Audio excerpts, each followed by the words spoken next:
Saludos amigos y bienvenidos al podcast Estadio Chilis. Hoy estamos directamente desde Miami, desde el Marlins Park, aunque no con el ánimo que hubiéramos querido. Lamentablemente el equipo dominicano acaba de perder, de ser eliminado frente a Puerto Rico en un juego donde lamentablemente no se batió absolutamente nada, y de eso estaremos hablando en este podcast. Saludos Antonio, sí, estamos como dijiste desde el Old Depot Park, Miami. La verdad es que tenemos mucho que analizar en el día de hoy, pero la realidad es que fue un fracaso y yo creo que las cosas, y esto uno, por lo menos de mi parte, y creo que de tuya también, lo que vamos a analizar hoy en este tercer episodio del podcast, no es por lo que sucedió. Yo creo que son cosas que hemos venido analizando desde que se empezó a conformar el equipo y no como una reacción del resultado de la eliminación. Por lo menos yo lo veo así. Así es. Definitivamente el mismo dirigente lo dijo, Ronnie Linares, que fue un fracaso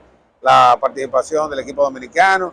Él entendió que la culpa recae completamente sobre él, pero hay que decir, y coincido en cierto punto contigo, creo que en un momento muchos jugadores de la misma posición que tuvieron que jugar otra base, precisamente por eso, para que tuvieran cabida en la alineación.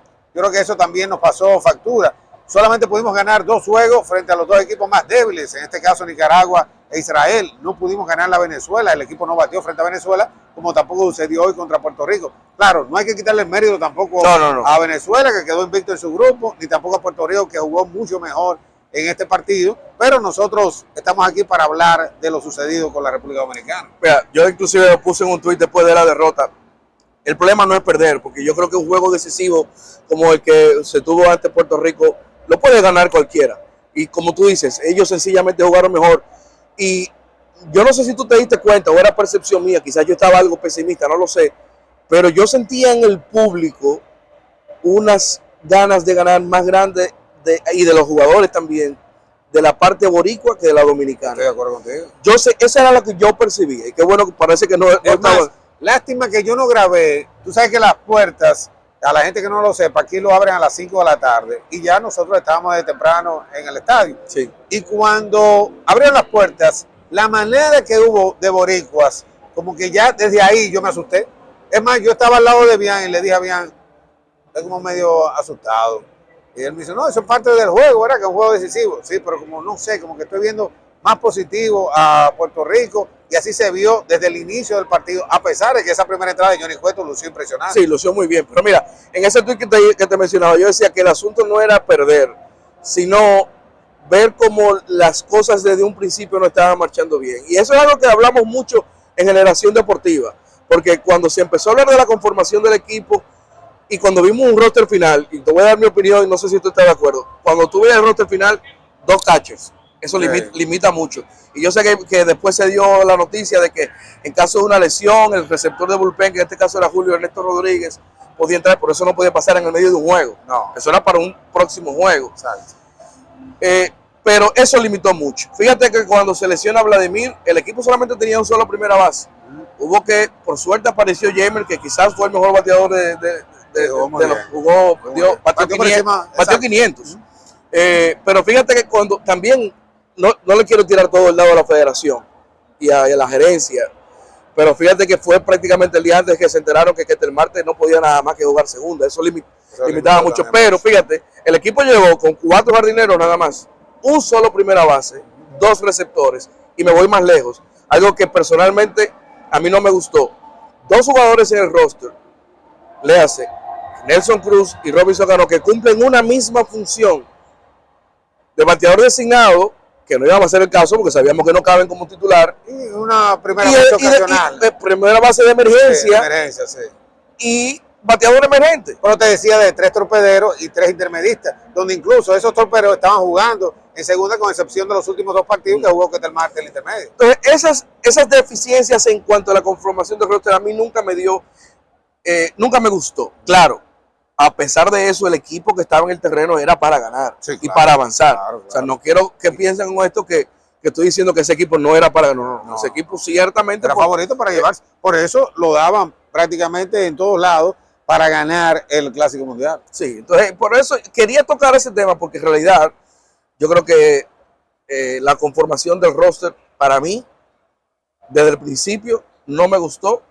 Y ahí entramos entonces a otro tema, José Antonio. El dirigente. Sí. Muchas críticas, muchas de ellas en las redes infundadas, pero otras yo creo que tenían mucha razón de ser. Yo creo que incluso él mismo al principio, ustedes recuerdan, después del primer juego, pudiéramos decir en la rueda de prensa antes del segundo partido, vimos a un Ronnie que estaba como muy incómodo, pudiéramos decir. Altanero, la respuesta que le daba a los periodistas. Después parece que él mismo o se dio cuenta o alguien le habrá dicho, tiene que bajarle un poquito porque no es la manera correcta, eso no ayuda en ningún lado al equipo. Y él cambió, estaba más amable, se estaba sonriendo. Yo sé que es difícil porque él no es de ese tipo de dirigente que no ve redes sociales. Ronnie sí ve las redes sociales. Y él lo admitió. Y lo admitió. Y yo sé que eso, psicológicamente, eso te afecta. Y él lo llevó también vamos a decir, a la rueda de prensa, para no decir lo que fue al terreno. Y decisiones que tomó, incluso con esa pregunta que ahora tú le hiciste después del partido, algo que había sucedido en el primer juego cuando sustituyó a Gary Sánchez y trajo a Francisco Mejía temprano cuando Robinson Cano batió por Gary Sánchez. Y hoy que tuvo la oportunidad de sustituir a Francisco Mejía con tanta gente en la banca, no lo hizo. Sí, vamos a escuchar y para entonces analizar su respuesta, vamos a escuchar la pregunta que le hicimos en la rueda de prensa post-juego a Ronnie Linares sobre esa sustitución, la que ocurrió y la que no ocurrió. Ronnie, Víctor Báez de Deportiva API, Generación Deportiva República Dominicana. Mencionaste ahorita el turno de Francisco Mejía. En el partido contra Venezuela hiciste un movimiento por el receptor teniendo solamente dos y lo justificaste tratando de buscar movimientos de Venezuela. ¿Por qué entonces en este momento del partido de hoy no usar la misma lógica y tratar de mover un poco las cosas? Porque tarde en el juego iba a llegar el turno a Sugar Díaz y los números de nosotros dicen que Sugar Díaz es mejor contra todos los otros jugadores, no contra Jean ni contra Oscar. Entonces estábamos tratando de salvarlo para ese momento. Volví, te repito, mirándolo desde otro punto de vista, sí, claro, si tú dices, bueno, en el sexto inning sacar al catcher, tú sabes, te quedaste con un solo catcher, es un poquito difícil para mí porque me amarra las manos tarde en el juego si estamos abajo para poder hacer un pinch hit again. Pero en el partido de Venezuela se hizo ese mismo movimiento. Bueno, porque el lanzador de Venezuela era el derecho García y había retirado cuántos bateadores de derecho consecutivos, si okay. No te recuerdas. Bien, entonces, escuchaste su justificación. Sí. ¿Qué te parece? Él estaba asumiendo que íbamos a llegar perdiendo. Porque cuando tú dices, yo estoy pensando más adelante un turno contra Edwin Díaz, sí, contra Sugar. Entonces, tú no puedes pensar de esa manera. Estamos hablando de un sexto episodio. En una sexta entrada, un juego puede cambiar. El juego no se decide en el noveno inning. Un juego se puede decidir incluso en la primera entrada. Claro. Puerto Rico, para mí, lo definió con las 4 carreras, pero sobre todo después del honrón con la base llena del Lindor.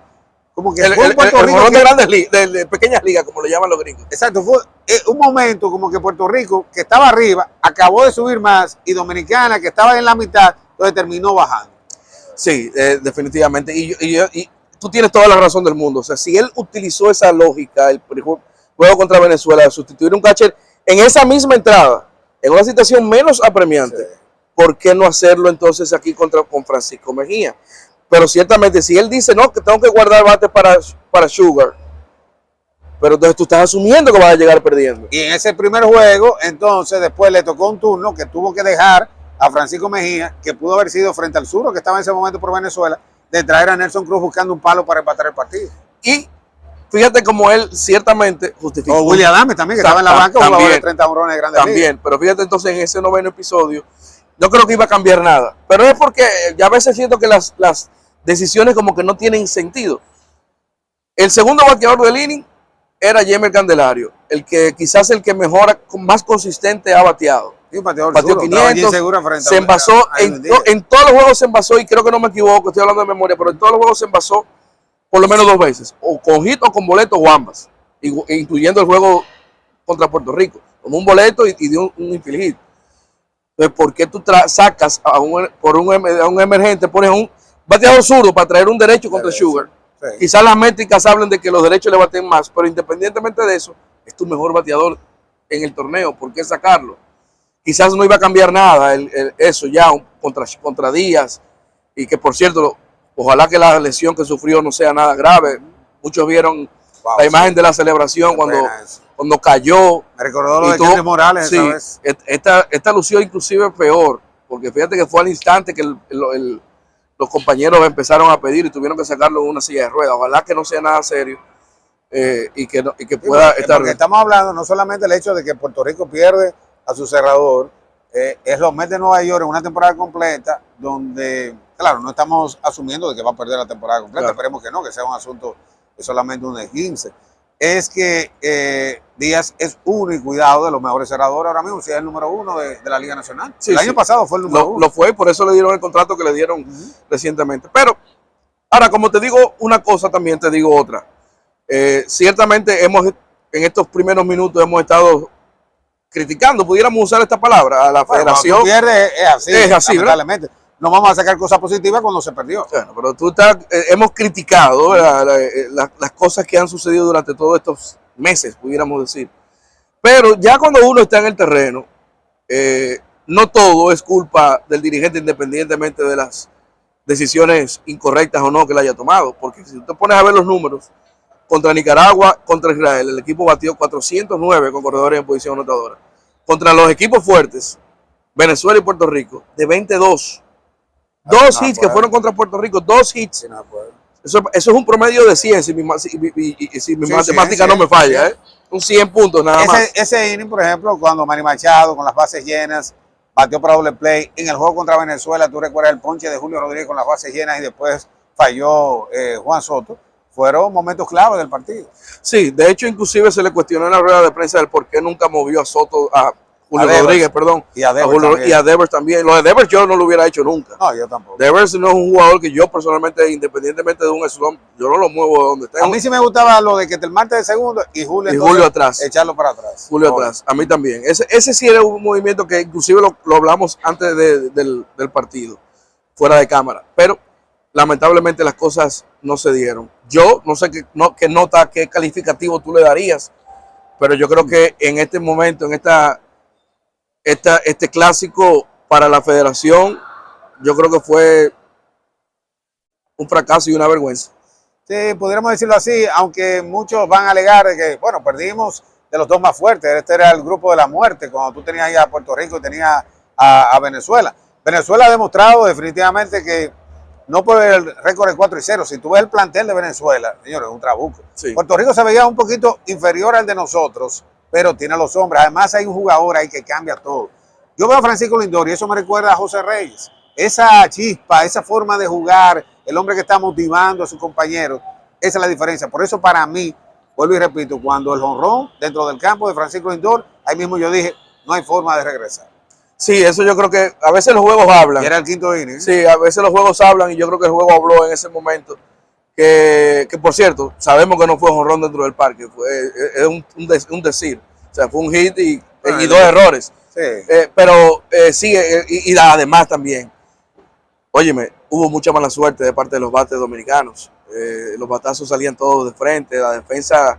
Hasta en la victoria la defensa le costó mucha carrera. Esa jugada que hizo Lindor, sí. Que Eloy Jiménez no avanzó a tercera, que pudo haber anotado después con el rolicito de Jamie Candelario. Sí.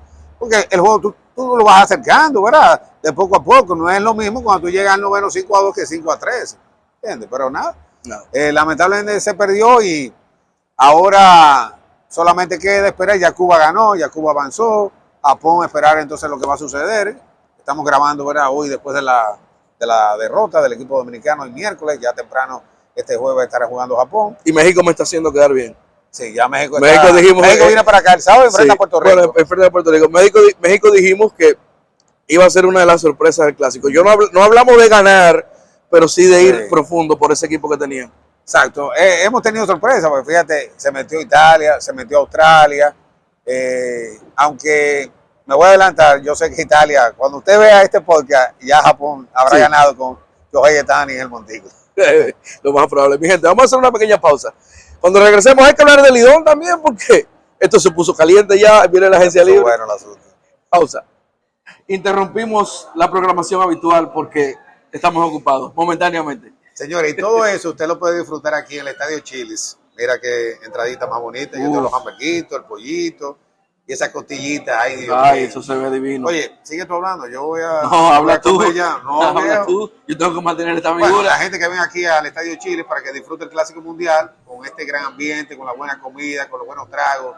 Oye, aquí hay margaritas especiales, los jueves un 50%, y los viernes también tenemos mojitos el 50%. Y hay happy hours de 5 a 9 de la noche todos los días. Bueno, Trae margarita, ven, trae margarita. Ya yo me bebo pero margarita. eso es Mira que yo Doña tomé Margarita. Doña Margarita, mira. Doña Ay, Margarita. Dios mío, mira Uy. qué delicia. Señores, no se lo pierdan. Salud. Estadio Chilis. Salud. Recuerden que aunque el equipo de República Dominicana quedó lamentablemente eliminado, usted puede seguir asistiendo al Estadio Chilis, porque se va a mantener ese buen ambiente. Además, en el país, en la República Dominicana, viven muchos venezolanos, muchos boricuas, muchos cubanos, hay japoneses también. Mexicanos. Así, mexicanos, claro. Así que vayan al Estadio Chilis para que sigan disfrutando lo que es este Clásico Mundial. Pero vamos a hablar entonces ahora del Lidón, porque ya llegó el 15 de marzo, ¿verdad? Y los equipos han dado a conocer los jugadores que retuvieron, pero yo creo que lo de Audo Vicente fue fuerte, ¿verdad? Esas declaraciones de Audo de que había tampering, pero ¿cómo tú controlas eso? Miren, Audo sí, Audo después que anunció los jugadores que el Licey retenían en la agencia libre, que lo están viendo en pantalla, ¿verdad? Principales figuras como los Bonifacio, Valdés y otros, Mel Rojas, pues él en la rueda de prensa virtual que dio, pues básicamente acusó a los 5 equipos restantes de tampering. Tampering es pues hablar con los jugadores de... Que no se podía, entre el 15 de febrero al 15 de marzo, Sí. usted no podía negociar con ningún otro jugador que no fuera de su equipo. Exacto, entonces él le alegaba que cuando el equipo, por ejemplo, estaba practicando en el Quiqueya para la Serie del Caribe, que miembros de los otros equipos se acercaban a los jugadores y le hacían ofertas. Pero como tú dices, ¿cómo tú evitas eso? Sí. Bueno, conversamos con Tenchi Rodríguez, pusimos a Tenchi ahí, que tú sabes que Tenchi es un Sí. tipo, la gente sabe que es polémico, y Tenchi conversó con nosotros hablando precisamente de este tema de la agencia. Yo sé que estamos en clásico, Sí. pero hay un proceso que está sucediendo en Lidón en este momento, donde ya tenemos la verdadera agencia libre. Hoy los Tigres del Licey anunciaron varios nombres que se quedan y varios que se van. Pero yo creo que eso no es la noticia.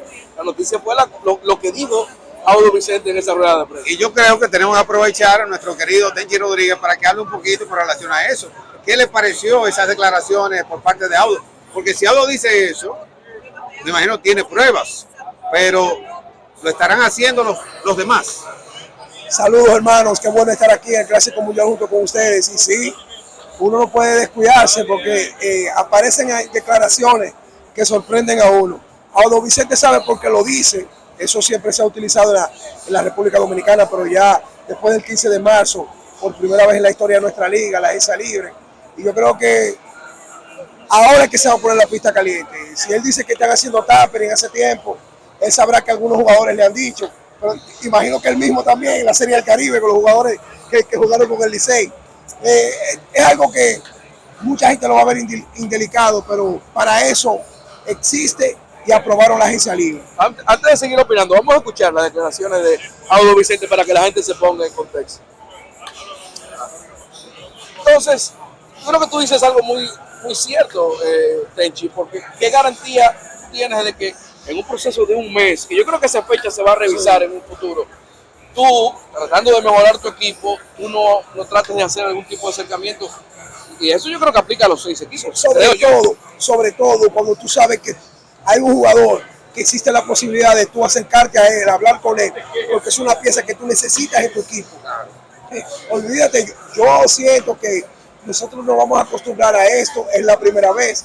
Y tarde o temprano la agencia libre, aunque mucha gente lo vea incómoda, sea difícil para algunos jugadores, equipos y todo, pero a final de cuentas esto le va a servir a la liga. Pero además hay una cosa, ¿cómo eso se controla? ¿Cómo tú puedes controlar que yo, siendo gerente, por ejemplo, del Escogido, ahora yo llame a un pelotero, o gerente de las Águilas llame a un pelotero del Licey? ¿Cómo se controla eso? No hay forma. Audo no tiene necesidad tampoco de salir al frente a creerse más papita que el Papa. Todos sabemos de que los años que tiene Audo en la liga y los años que tiene el entorno de la liga, todo el mundo sabe las cosas buenas y malas que se hacen en la liga. En fin, yo creo que fue un momento que coincide con el inicio de la agencia libre y causa cierto impacto. pero realmente el país, el mundo del béisbol está en el Clásico Mundial. Audo ha impactado con estas noticias. A mí no me sorprende. Es el mismo Audo que acusó a las Águilas de muchísimas cosas. Es el mismo Audo que pide delicadeza en una liga donde la indelicadeza algunas veces sale a relucir. En fin, yo creo que Audo debió esperar un poquito más y decir esto después que terminara el Clásico. Además, yo creo que, por ejemplo, round robin hay 4 equipos y esos 4 equipos tienen jugadores de los 2 equipos eliminados. Sí. O sea, que como tú, en un proceso de agencia libre, ¿cómo tú controlas que el gerente del equipo al que tú estás reforzando no te va a hacer un acercamiento para tratar de retenerte la temporada siguiente? O sea, yo entiendo que las reglas son para respetarse y eso uno no puede cuestionar eso, pero siendo realistas, es muy difícil cumplir todas esas cosas. Pero nosotros tenemos ya varios meses escuchando informaciones de los equipos a través de sus encargados de prensa de que habían llegado a un acuerdo con fulano. ¿Cuál es el miedo? Ya se llegó a acuerdo con la mayoría. No lo hicieron de manera oficial, no mandaron un comunicado. Pero que en Grandes Ligas, Grandes Ligas te anuncian un contrato sin haberlo hecho oficial, es un anuncio. Exacto, sí. Entonces, en la Liga Dominicana, las Águilas llegaron a un acuerdo con Soler Almonte, con un grupo de jugadores. Aunque no sea oficial, ya es un acuerdo que tienen. Y en este caso, ¿cuántos meses tenemos escuchando que todos los equipos han llegado a acuerdo con sus principales jugadores? Bueno, lo más importante es que ya mañana el Licey se adelantó, dio a conocer su listado de los que se quedan. Pero ya mañana no está en el listado. Ni ya mañana Mercedes, ni Jason Asensio, Carlos Franco, es un listado bastante... Sí, todos los equipos ya mañana entonces darán a conocer su listado y así sabrán cuáles son los jugadores que están disponibles ahora mismo en la agencia libre. Emil Rogers es un top 5 ahora mismo de los lanzadores de la liga. Yo entiendo que sí. Bueno, pues ahí hay que buscar un dinero. Tenchi, como siempre, fuerte. Duro, Tenchi, duro. Y entonces soltó lo de sus Águilas, ¿verdad? Con lo sucedido con el jugador fuera de roster que le costó el primer lugar posiblemente a las Águilas. Se moría Tenchi si no soltaba eso, se envenenaba automáticamente. Bueno, ya vieron los jugadores de los Tigres del Licey que fueron en la agencia que probaron. Emil Rogers, ¿cuánto está pidiendo? Dicen que está pidiendo un saco de dinero. Que conste que esto se está grabando el miércoles en la noche. Cuando ustedes vean el podcast el jueves a las 7, ya lo más probable hayan anuncios de agentes libres firmados. Lo más probable no, casi seguro. Pero en este momento vamos a limitarnos a los equipos que han anunciado hasta el día 15, pues los que retienen y los que se van a la agencia libre. Me sorprendió que las Estrellas solo han anunciado a Román Méndez. A mí también, y sobre todo que Méndez, ¿verdad? Si tú me dices a mí que la noticia hubiera sido tú mencionando a Junior Lega, a Gustavo Núñez, pero ellos lo que hicieron fue que mencionaron a Román Méndez, fue el único. Que tengo entendido, y eso lo sabremos con el tiempo, que ciertamente ellos van a retener a Junior Lake y a Gustavo Núñez, pero ¿por qué no anunciar al capitán adelante? Sí. Eso es lo que han hecho prácticamente todos los equipos. Cuidado si el capitán entonces yo no creo que el capitán de allá se vaya. Pero las Águilas también anunciaron sus jugadores, los que se retienen vía agencia libre, evitaron que vayan a agencia libre, mejor dicho, Yamariñez, Francisco Peña, era difícil ver a Francisco Peña con otro uniforme, Arismendi Alcántara, Zoilo, Lagares, Darío Álvarez, Luis González, el Conejito Torres, Valenzuela, Jeffrey Pérez, que me sorprendió ese, y Jonathan Villar. Me sorprendió porque básicamente ha sido jugador de corredor emergente, pero que ni siquiera ha tenido mucho éxito en las últimas 2 temporadas. Sí. Entonces, Juan Carlos Pérez, ¿te sorprendió el hecho de que lo dejaran libre al capitán? Sí y no. Ajá. Sí y no. No, porque en realidad el rendimiento de Juan Carlos ya no... Acuérdate que tú tienes que garantizar 2 años. ¿Cómo tú le vas a garantizar 2 años? Que yo decía que el problema de la agencia libre era para ese tipo de jugadores. Al tú obligar a los equipos a dar 2 años, tú limitas a ese tipo de jugadores que quizás tú entiendas que nada más le queda 1 año. Sí. Pero el hecho, al dejarlo libre, entonces, ya si nadie lo contrata, entonces tú puedes volver, si tienes interés de contratar a ese pelotero, y ahí entonces tú incluso lo puedes firmar por menos dinero y solamente una temporada. Sí, de hecho, es probable que las Águilas estén apostando a que nadie lo ofrezca y tratar de retenerlo. Pero quedaron unos jugadores importantes, como Neuri Tavares, que viene una super campaña, el mismo caso Orlando Caliste. Sí, Orlando Caliste. Y del lado del Licey no mencionamos Jason Asensio, Jermín Mercedes, Emil Rogers. Se va a poner muy interesante. Sí. Y hay que ver entonces ya cuando los demás equipos, que posiblemente lo hagan ya este jueves temprano, y ahí entonces uno puede tener una idea de cuáles son esos peloteros que que no se quedaron, que pasarían a otros conjuntos, que yo sé que hay algunos que están esperando, incluso menciono a mis Leones, que yo sé que están esperando unos cuantos jugadores. Tengo algunos nombres que creo que van para allá. Pero Sí. suéltalo. No puedo decir. Nos vamos entonces. Vámonos ya. Vámonos, gente. Muchísimas gracias por acompañarnos en esta tercera entrega del Estadio Chili's Podcast. Por favor, si les gustó este podcast, compártanlo en sus grupos de WhatsApp, de redes sociales, en sus redes sociales por igual, en Twitter y demás, para que nos ayuden a crecer y a llevarle este contenido a más personas. Suscríbanse. Y mucha gente que estaba preguntando, ¿dónde está el Estadio Chiles? En la avenida Sarasota, ahí está en la Bella Plaza, en el primer nivel. Eso es frente a Bellavista Mall. Ahí está el Estadio Chiles para que usted siga disfrutando de su gran ambiente, de su buena comida, del trato de todos sus empleados y además que se sigue disfrutando con el Clásico Mundial, aunque la República Dominicana haya quedado lamentablemente eliminada. Mi gente, gracias. Hasta el próximo jueves. Bye bye.